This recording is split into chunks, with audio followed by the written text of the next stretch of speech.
안녕하세요. 오늘은 성경전서 연구 구약의 25번째 책 다니엘 22번째 시간입니다. 다니엘서 11장 북방왕 로마 교황의 교황 로마에 관한 예언을 함께 살펴보겠습니다. 제가 재림연수원에 다녀오느라고 지난주에 계속 못 뵀는데 또 일주일 동안 뵙지 못해서 한 이게 몇 달이 된 것 같습니다. 어쨌든 하나님의 사랑과 은혜로 다시 뵙게 돼서 반갑고요. 또 오늘 말씀 통해서 하나님께서 어떻게 세상을 주관하시고 또 선한 길로 인도하시는지 함께 살펴보도록 하겠습니다. 다니엘서 11장은 문자적인 예언이라고 그랬어요. 다른 것들은 2장은 신상으로, 3장은 아니 2장은 신상으로 또 7장은 뭐였어요?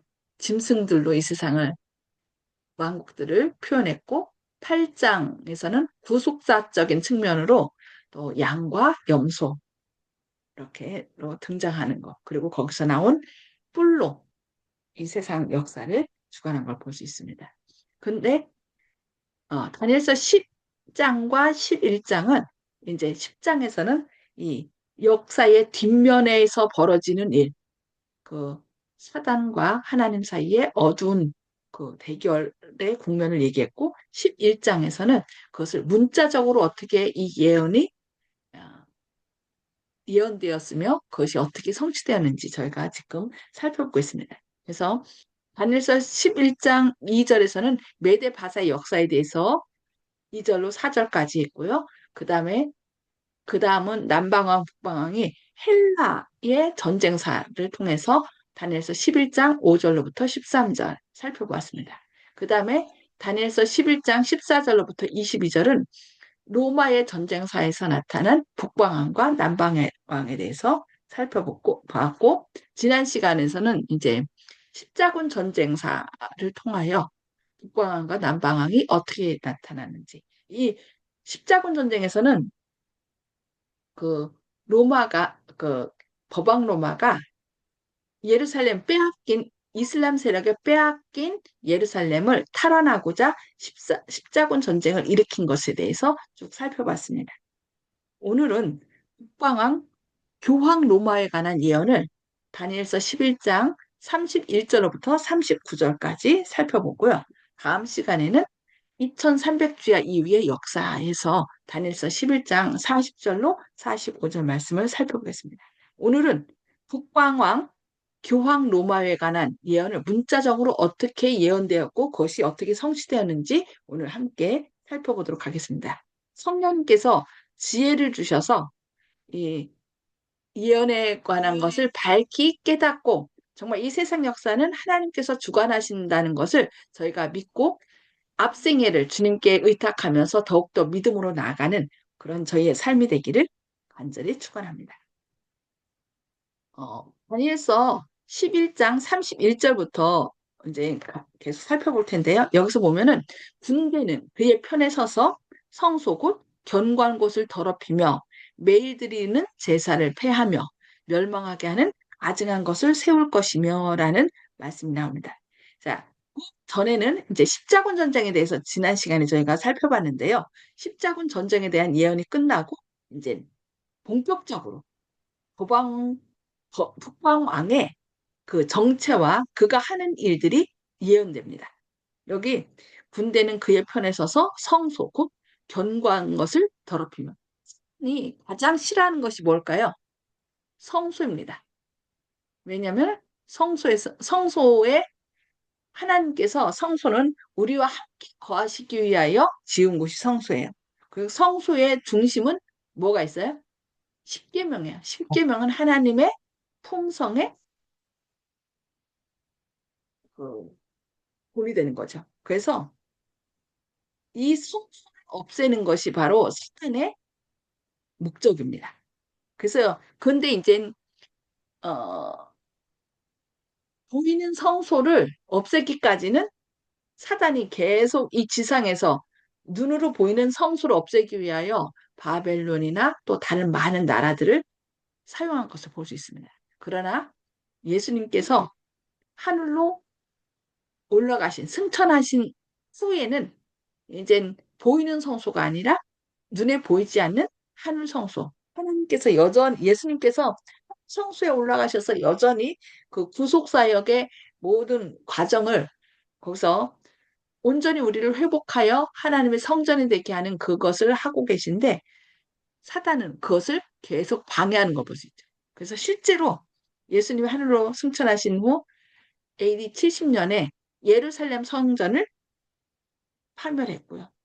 하나님께서는 그때 사람 이제 더 이상 눈으로 보는 성전이 아니라 우리 모든 그리스도인의 마음을 하나님의 성령이 거하시는 성전을 삼은 것을 볼 수 있습니다. 근데 사단은 그 성전뿐만 아니라 하늘 성소를 계속 어떻게 없애고자 그렇게 노력한 것을 볼 수 있습니다. 그래서 군대는 그의 편에 서서 성소 곧 견고한 곳을 더럽히며 드리는 제사를 패하며 멸망하게 하는 아증한 것을 세울 것이며 라고 얘기를 하고 있습니다. 그래서 성소는 이제 지상에 보이는 성소가 아니라 뭐라고요? 예수님께서 자신의 피를 가지고 들어가서 섬기는 하늘 성소를 얘기하는 것입니다. 그래서 매일 드리는 제사는 결국 예수님께서 한 성소에서 자신의 피를 갖고서 뭘 하는 거예요? 중보 사역을 시작하셨죠. 근데 그 중보 사역 대신에 뭐 했어요? 그들은 미사를 계속 드리는 거예요. 미사는 뭡니까? 제사예요, 제사. 예수님께서 십자가에 단번에 돌아가심으로 우리 죄악을 모두 죄의 문제를 해결하셨습니다. 그런데 그럼에도 불구하고 그 하늘 성소, 죄의 문제를 해결하신 하늘 성소에 계신 예수님을 바라보지 않고 계속 이 땅에서 미사는 제사라고 그랬어요. 제사를 드리게 함으로 어떻게 해요? 예수님의 제사를 보지 못하도록 하늘 성소에서 중보 사역을 하고 계신 것을 보지 못하도록 그렇게 하는 것입니다. 그래서 이 세상에서 그 제사장, 사제들을 통하여 고해 성사를 하고 또 미사를 드리고 또 마리아 중보 등을 통하여 신 예수님을 보지 못하고 진리를 땅에 던지면서 멸망케 하는 가증한 것을 세운다. 그러니까 예수님 대신에 누굴 보도록 하는 거예요? 사제들을 보고 또 어떤 미사를 드리고 고해 성사를 함으로써 하나님을 보지 못하도록 예수님, 우리를 대신하여 하늘 성소에서 중보하시는 예수님을 보지 못하도록 한 것을 볼 수 있습니다. 자, 여기 다니엘서 11장 지금 31절 말씀을 살펴보면요. 다니엘서 11장 31절부터는 이제 북방왕의 역할이 그러니까 북방왕이 누구로 나타났죠? 교황권으로 드러났죠. 그래서 작은 뿔로부터 십자군 전쟁으로부터 이제 작은 뿔, 즉 로마 교황권으로 다시 이동하게 됩니다.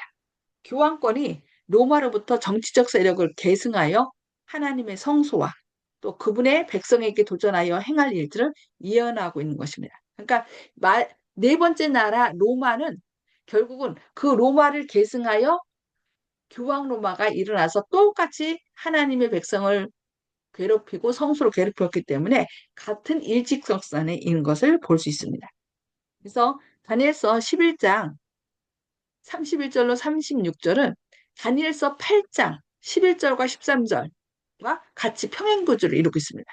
그래서 이곳의 성소는 작은 뿔이 공격하는 어디예요? 하늘 성소. 그냥 성소라고 하니까 눈에 보이는 성소가 아니라 작은 뿔이 공격하고 있는 하늘 성소를 얘기하면서 매일 드리는 제사 서미드는 승천하신 그리스도께서 하늘 성소에서 수행하시는 중보 봉사를 어떻게 해요? 방해하는 거죠. 해방하는 거죠. 그래서 로마 교황에 의하여 아직도 이 땅에서 행해지는 사제제도. 그래서 신부를 뭐예요? 귀신신의 아비부자죠. 그래서 신들의 아버지란 뜻이죠. 그래서 이 제사장제도 그리고 또 고해성사. 예수님께서만이 우리의 죄를 사하실 수 있는데 예수님 대신에 신부에게 고해성사를 함으로 죄를 사함받고 미사를 드리고 미사는 뭐라고 했어요? 아까 제사라고 그랬죠. 예수님께서 십자가에 달려 돌아가심으로 단번에 우리의 모든 죄의 문제를 해결했는데 계속 미사를 통하여 뭐라 하는 거예요? 제사를 드리게 하는 거죠. 그리고 마리아 중보. 지금 마리아는 예수님 다음으로 중보자를 지금 그 천주교에서는 얘기하고 있습니다. 이런 것들은 모두 쓰고 있는 그리스도의 성수봉사를 회방하고 진리를 땅에 던지는 일들입니다. 이처럼 하늘 대사장의 중보 기능을 이제 퇴치시키는 로마 교회의 거짓 종교 제도를 가리켜 마틴 루터는 멸망하게 하는 가증한 것을 세우는 것이라고 하였습니다. 마틴 루터는 누군지 알죠? 종교개혁자. 그래서 이 마틴 루터는 작은 뿔 세력을 법왕권이라고 이렇게 얘기했던 것입니다. 자, 여기 색상이 다음 32절에 보면은 그가 또 언약을 배반하고 악행하는 자를 속임수로 타락시킬 것이나 오직 자기 하나님을 아는 백성은 강하여 용맹을 펼치리라 이렇게 얘기해요. 그 다음에 33절에서는 백성 중에 지혜로운 자들이 많은 사람을 가르칠 것이나 칼날이 그들이 칼날과 불꽃과 사로잡힘과 약탈을 당하여 여러 날 동안 몰락하리라 이렇게 얘기하고 있습니다. 이러한 북방왕에 의해서 하나님의 백성은 어떠한 시련을 겪으며 살 것인가? 여기 예언되어 있는 거죠. 여기 백성 중에 지혜로운 자들은 많은 사람을 가르칠 것이나 그들이 뭐라 그러세요? 불국과 사로잡힘과 약탈을 당하여 여러 날 동안 몰락하리라고 얘기하고 있습니다. 자, 그러면은 어떻게 이루어졌는지 살펴볼까요? 다니엘서 11장 32절로 33절은 중세 암흑시대 동안 하나님의 백성들이 북방왕, 즉 로마 교황권에 의해 박해받을 것을 예언한 것입니다. 이 일은 한때와 두때, 반때 동안 성도들이 겪게 되는 핍박이에요. 아예 성경에 그렇게 예언돼 있죠. 한때와 두때, 반때. 교황권의 속임수에 넘어가 거룩한 율법을 저버리고 율법을 대적하여 사악하게 행하는 자들도 있을 것이지만 법왕권에 저항하고 믿음을 지켜 강하여 용맹을 떨치는 자들도 있었다라고 얘기해요. 그러니까 교황권이 그들이 하나님의 대리자라고 얘기를 하면서 하나님께 더 나아가도록 해야 되는데 그것을 방해하고 오히려 속임수로 사람들을 하나님에게서 멀어지게 하는 그런 일들을 한 것이죠. 그러나 그래도 이런 교황권을 저항하고 믿음을 지켜온 강하여 용맹을 떨치는 자들에 대해서 여기 예언하고 있습니다. 그래서 12세기 초에는 와일덴스인들이 일어나서 죽음을 무릅쓰고 안식일을 지키고 로마 교회의 교황 모호설, 교황은 죄가 없다는 거죠. 연옥설, 또 고해성사 등 카톨릭 교회의 비성경적인 교리를 전면 거부하였으며 성경을 베껴 배포하면서 오직 성경만이 신앙의 유일한 근거라고 가르치고 주장하고 가르쳐 중세 암흑기를 밝혔다. 그래서 가끔 그 왈데스인들이 생활하였던 그 알프스 산들을 지금 성지순례로 가는 그런 것 때로도 그렇기도 합니다. 이 왈덴스인들은 어떻게 했냐면은 장사꾼으로 생계를 유지하면서 집집을 방문하여 그러니까 보부상 옛날에 우리 조선시대에 있었던 보부상처럼 생활에 필요한 모든 것을 다 거기에 이제 갖고서 다니면서 사람들에게 이렇게 좀 정직하고 하나님을 경외하는 사람들이 있으면 그들에게 진리의 성경 말씀을 펼쳐서 가르쳤어요. 그래서 그러나 어떻게 해요? 결국 십자군에 의해서 무참한 살육을 당하게 된 것을 여기 성경은 이렇게 예언하고 있는 것입니다. 그리고 또한 백성들 중에는 교황권의 속임을 당하지 않는 누가 있었어요? 지혜로운 자들이 있을 것에 대해서 예언한 것이죠. 그 지혜로운 자들이 누구예요? 바로 종교개혁자들입니다. 그래서 개혁의 새벽별이라고 불리던 영국의 옥스퍼드 대학교 교수 위클리, 또 개혁을 주장하다가 종교개혁을 받아 화형을 당한 보헤미아의 체코죠. 프라하 대학교의 총장 후스. 제가 여기 후스 있는데 갔었거든요. 체코. 그런데 거기에 후스의 상을 이렇게 해놓고서 많은 사람들이, 그 나라 사람들이 이 후스를 아주 자랑스럽게 생각하고 있습니다. 그리고 제롬이 있었고요. 그리고 영국의 틴티, 또 독일의 마틴 루터, 스위스의 츠빙글. 저희가 그 대쟁투 갑시기에 대쟁투 해갖고서 저희가 이렇게 읽었었잖아요. 새벽기도 때. 그때 종교개혁자들 나왔던 사람들입니다. 위클리, 후스, 제롬, 영국의 틴데일, 독일의 마틴 루터, 스위스의 츠빙글리, 또 프랑스의 칼뱅. 이 사람들은 성경이 이렇게 지혜로운 사람들이라고 성경에 이렇게 이언되어 있습니다. 그래서 여러 날 동안은 1260년, 그러니까 AD 538년에서 1798년, 한때와 두때 반때죠. 이 기간에 교황권은 노골적으로 자기 권세를 저항하던 자들을 종교 재판 제도를 통해서 야만적인 방법으로 극렬한 박해를 가했다고 얘기하고 있습니다. 그래서 실제로 성경이 예언한 것들이 그대로 문자적으로 이렇게 성취된 것을 우리에게 말씀하고 있습니다. 성도들은 박해의 대상이 되어 순교를 당하였습니다. 14절과 35절, 다니엘서 11장 34절과 35절을 보면은 그들이 몰락할 때에 도움을 조금 얻을 것이나 많은 사람들이 속임수로 그들과 결합할 것이며, 여기 참 진리시기 때문에 속임수를 쓸 수가 없습니다. 그런데 이 누구예요? 사단은 이 세상에 진리를 사모하지 않는 사람들을 어떻게 속수로 유혹하는 걸 볼 수 있습니다. 들 중 지혜로운 자 몇 사람이 몰락하여 무리 중에서 연단을 받아 정결하게 되며 희게 되어 마지막 때까지 이르게 하리니 이는 아직 정한 기한이 남았습니다. 다니엘서 11장 35절. 여기 정한 기한에 대해서 또 얘기하고 있습니다. 마지막 때가 나오고 정한 기한. 이것을 어떻게 이것이 어떻게 성취되었을까요? 여기 보면은 교황권의 박해를 받아 성도들이 순교당하고 어려움을 당하는 암흑시대 동안 성도들은 강하고 용맹한 사람들, 즉 종교개혁자들의 도움을 조금 받았다라고 얘기하고 있습니다. 그러나 세월이 주면서 종교개혁은 완수되지 못한 채 질이 멸렬하게 되었고 다시 로마 교황권의 거짓된 교리에 빠지게 됩니다. 그렇지만 순교자들이 고난을 겪는 것을 보고 하나님의 신실한 백성 중에는 오히려 믿음의 단련을 받아 마지막 때까지 충성을 다할 자들도 있을 것이 이렇게 예언된 것입니다. 그래서 무리 중에 연단을 받아 정결하게 되며 희게 된다는 말이 그 말입니다. 그래서 순교자들의 피는 교회에 씨앗이 되어서 오히려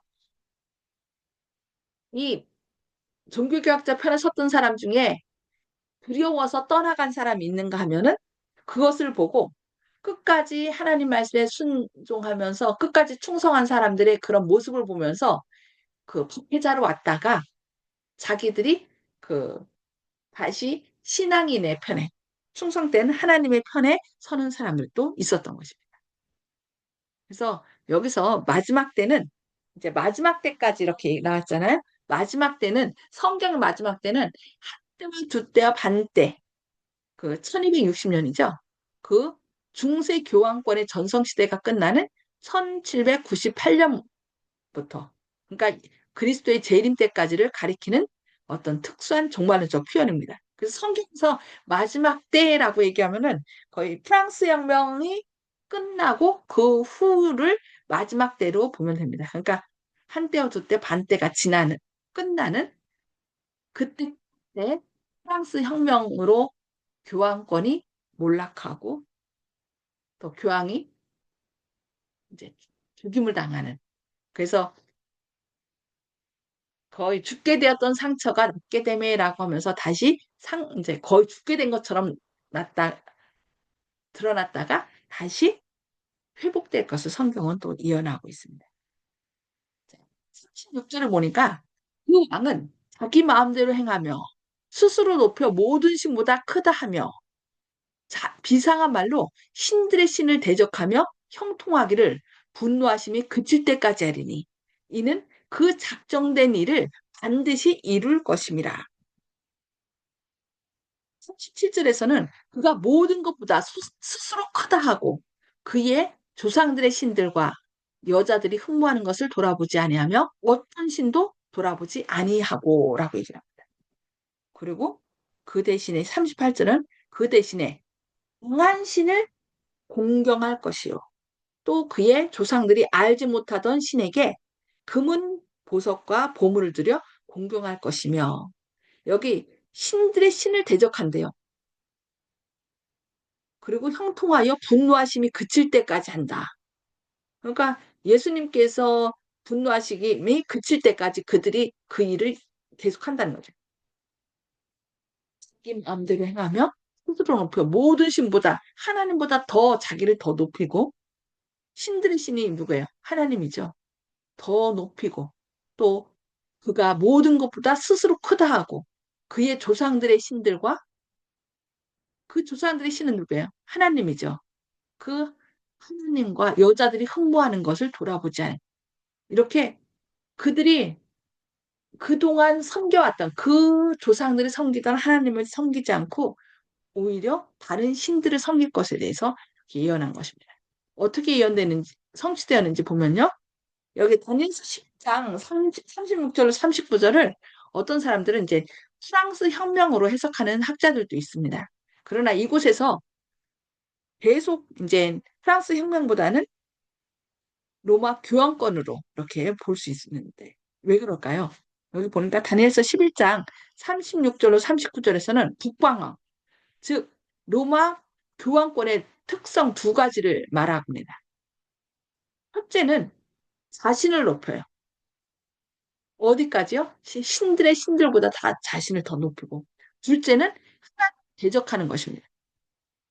이 두 가지 행위는 권위에 도정하는 신성 모독적인 행동입니다.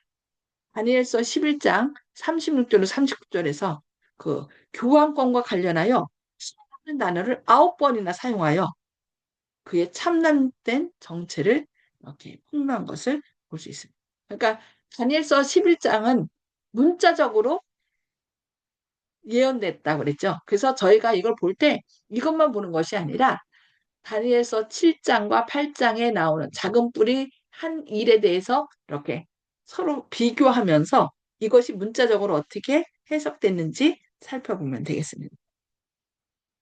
그리고 이제 여기서 그 왕이라는 정관사가 나와요. 그 왕이란 얘기는 그 앞에 있는 어떤 것을 지칭하는 거죠. 그래서 이미 앞에 나와 있는 연속되는 세력을 가리켜요.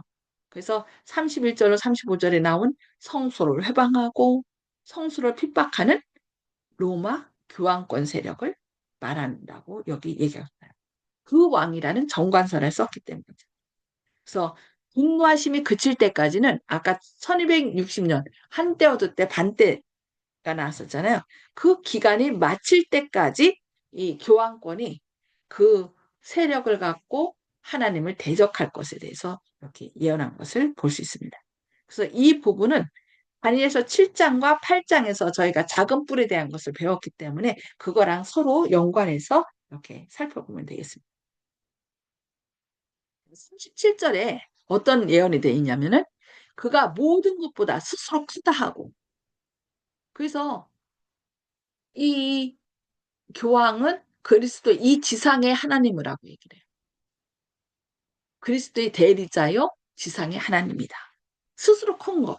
하나님처럼 자기가 하나님 자리에 올라가는. 그래서 하나님 자리에 올라가는 건 누가 하나님 자리에 올라가요? 사단이 결국 하나님 자리에 올라가려다가 타락하여서 이 땅으로 쫓겨났잖아요. 그런데 그 역할을 이 로마 교황권을 통하여 다시 하나님 자리를 노리는 걸 볼 수 있습니다. 그의 조상들의 신들과 여자들이 흠모하는 것을 돌아보지 아니하며 어떤 신도 돌아보지 아니한다. 이렇게 이야기한 걸 볼 수 있습니다. 자, 하나하나 살펴보면요. 모든 것보다 스스로 크다고 하는 말은 어떻게 교만이 극에 달아요. 그래서 신성모독하는 교만한 태도를 우리가 볼 수 있습니다. 그래서 로마 교황은 전 세계 교회의 최상권을 가진 자요. 지상에서 예수 그리스도를 대리하는 자로 숭배됩니다. 그래서 왕들도 어떻게 해요? 자기들의 입맛에 맞는 사람을 세우기도 하고 패하기도 하고. 그래서 이 중세기를 뭐라고 얘기를 해요? 종교 암흑기라고 얘기하는 것입니다. 여기 또 뭘 얘기했냐면은 조상들의 신들을 돌아보지 아니한다라고 얘기했는데 이 말은 로마 교황권이 믿음의 조상들이 믿는 참된 하나님을 떠나 배교할 것을 이렇게 예언한 것을 볼 수 있습니다. 그리고 여자의 사모하는 것을 돌아보지 아니한다. 무슨 뜻일까요? 여자가 사모하는 것이 무엇일까요? 어떤 학자들은 이것이 로마 교황권 사제들의 독신주의를 의미한다고 이렇게 보는 사람도 있어요. 그러나 그것보다는 성상 여자를 누구로 봤어요? 교회로 봤죠. 그러면은 여자는 이제 성에서 하나님의 참교회예요. 그러면은 그 참교회가 흠모하는 것은 누굴까요? 여자는 남편은 여자를 이렇게 되잖아요. 그래서 그 참교회가 흠모하는 것은 신랑 되시는 예수 그리스도입니다. 근데 지금 예수님을 성소에서 우리를 위하여 중보하시는 예수님을 보지 못하게 하고 오직 그 눈이 누구를 향하도록 한 거예요?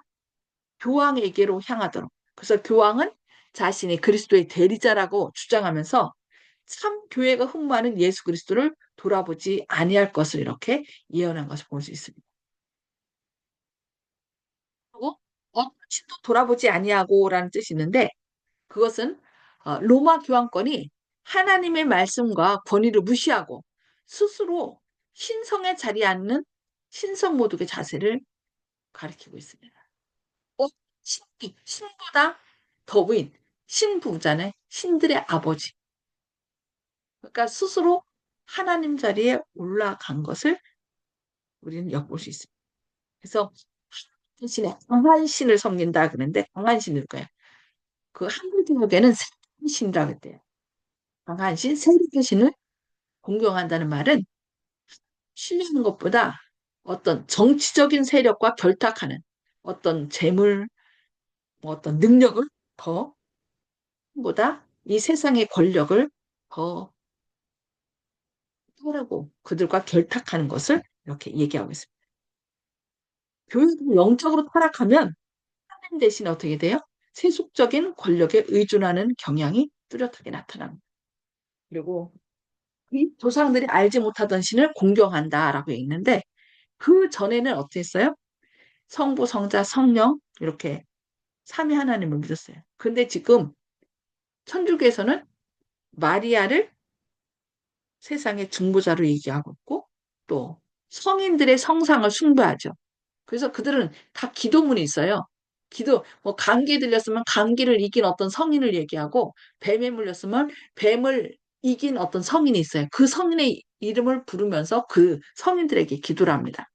지금 그런데 그 일이 이렇게 이루어질 것이라고 다니엘서 11장에서 예언하는 것입니다. 이미 그 일이 이루어지기 전에 미리 예언한 거죠. 예배와 신앙 행사에 금은 보석과 보물을 바친다는 예언이 있는데요. 이것은 마리아와 성인들의 성상 앞에서 드려지는 화려한 경배 의식에서 성취되었다고 볼 수 있습니다.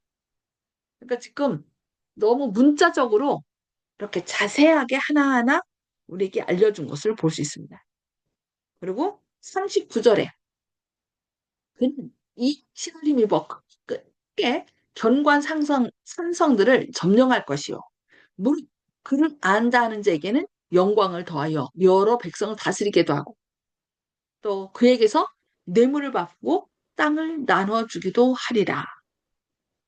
이 북방왕 교황권이 어떻게 한 거예요? 이방 신을 힘입어.